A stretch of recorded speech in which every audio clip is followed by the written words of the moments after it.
We're back with another Homelander dunking video because, after season one, dude was a trash villain. Absolute garbage from seasons 2, 3, 4, and 5. Completely. Well, he was nerfed on purpose to be a complete loser. He's just a terrible villain. He's not scary. And we got a few villains that are everything but Homelanders from season 2, 3, 4, and 5.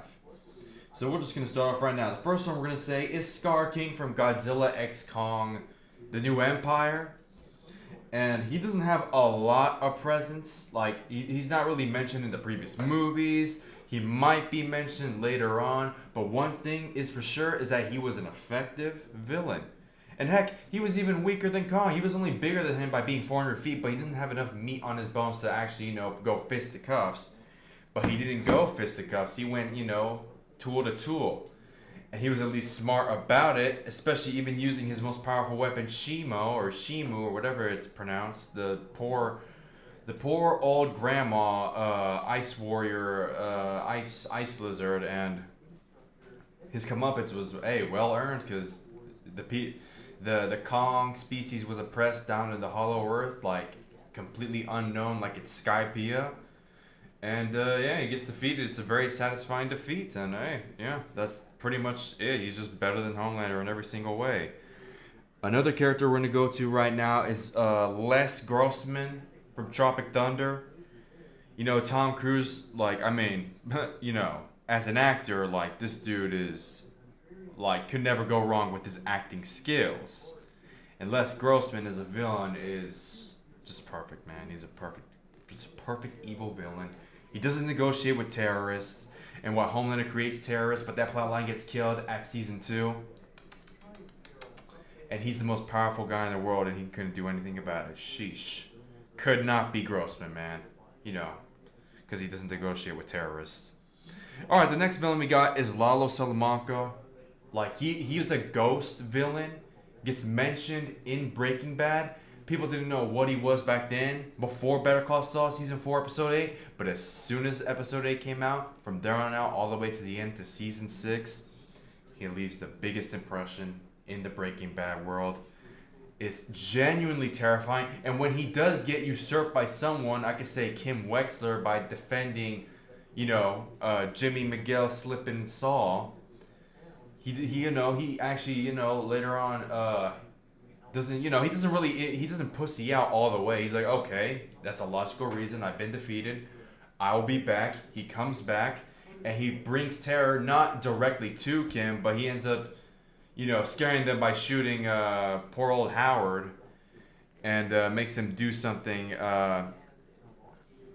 to benefit Lalo himself. But that ends up getting him killed. They do betray him. But they at least, present him as a terrifying force to the end. So yeah, Gus, has to get the win because Breaking Bad's got to happen.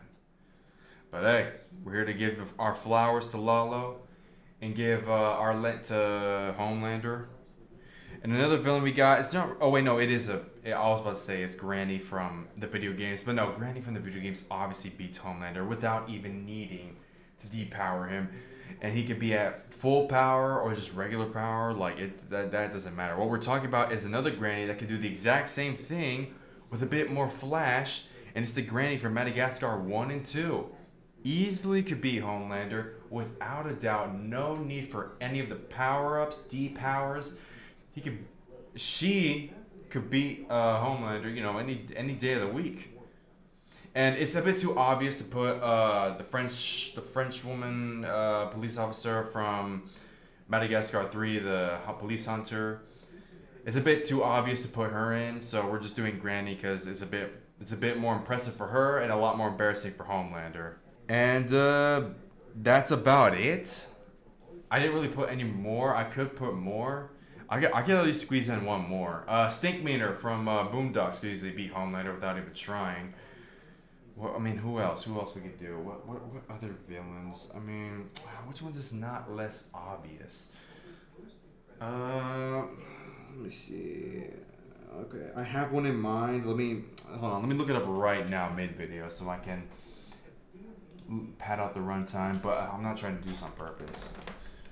Because this one villain can beat Homelander. And he's not really a villain, sort of a tragic character, but I say he still stands. He's the son of a a legendary villain that could obviously be Homelander, but it would be too obvious.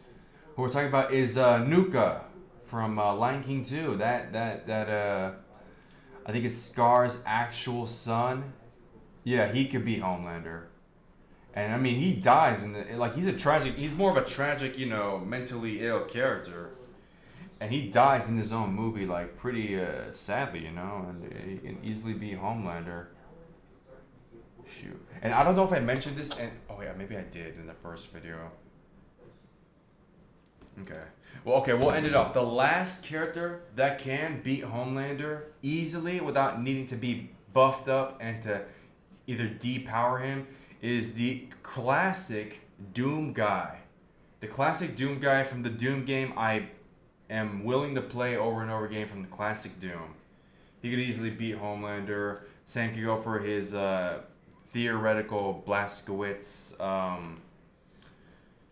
Wolfenstein main protagonist as well, and even Link. I'm gonna say Link from Wind Waker could also be Homelander, and that's pretty much a good place to leave it off. Link from Wind Waker could also be Homelander, because they're practically almost like the same character, mainly with Doomslayer. But we're not talking about Doomslayer, that's a bit too obvious. But yeah, we got Wind Waker, Wolfenstein, and Doom Guy. Yeah, these three. Okay, that's it. That's the end of the video. I gotta go edit this before I freaking lose my mind. I almost forgot Sentinel Prime from Transformers 1. And you know what?